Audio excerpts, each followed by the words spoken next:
Lead stories in this morning's New York Times titled, "Why a Second Trump Presidency May Be More Radical Than His First." It comes on the heels of The Atlantic's special issue, which also outlines the dangers of a potential Trump second term. Earlier this morning, we spoke with former Republican Congresswoman Liz Cheney, out today with a new book titled Oath and Honor, a Memoir and a Warning. Here's part of our conversation, beginning with why she believes Trump remains the frontrunner for the Republican nomination. I think there are a combination of things going on. I think, first of all, there are millions of people around the country who feel like they are not heard by the government, who have felt like they don't have a voice. And Donald Trump has managed to convince them dishonestly that he could be their voice. And so I think that reflects a certain percentage of the Republican Party. It's not a huge percentage. Certainly the people in Congress who actually believe what he's saying is very, very small. But he's enabled and appeased and collaborated with by people who know better in leadership in the Republican Party today. And that's partly what makes him so dangerous. Right. Is people have been willing to look the other way and go along even when they know that's wrong. You know, it once was they would look the other way because, you know, they don't want to lose the base. They don't want to lose their seats in Congress. But you write that, you know, even during the Trump impeachment time, that some members, maybe even many, were scared for their own safety if they would vote toward impeachment. Can you tell us more about that, what you heard? Yeah, I mean, it was widespread in many instances. People would say it directly.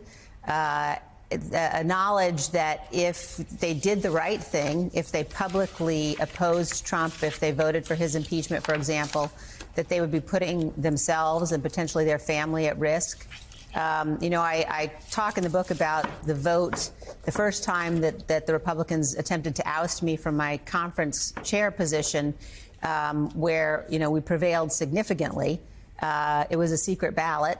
And I suspect that had impeachment been a secret ballot, for example, the numbers would have been you know, much more, many more Republicans would have voted in favor of impeachment. Now, that's, you know, the fact that we're living in a situation where you have to think about a secret ballot because people want to protect themselves, because people feel they're threatened by violence. It's not a place that we've been before in this country. I'm curious how you assess the future of the Republican Party. If there's no room right now, anyway, for Liz Cheney, for goodness sakes, or Mitt Romney, or if John McCain is going to be trashed by this, trashed by this current version of the party. If, as you write in the book, they defy everything that Ronald Reagan stood for, what does the Republican Party look like going forward as you see it? Well, it certainly right now has abandoned those principles. You know, I joined the party during the era of Ronald Reagan, and today the party looks much more like a cult of personality, frankly. And look, you know, Donald Trump is not a conservative. He has not been a Republican very long. I talk in the book at one point, I wanted to say that, to tweet that I had been a Republican longer than Donald Trump had been spray tanning. My communications director said, no, don't do that. But you know, the seriousness of it is that the party is now walked away from the Constitution. And so I don't know if our party can be saved.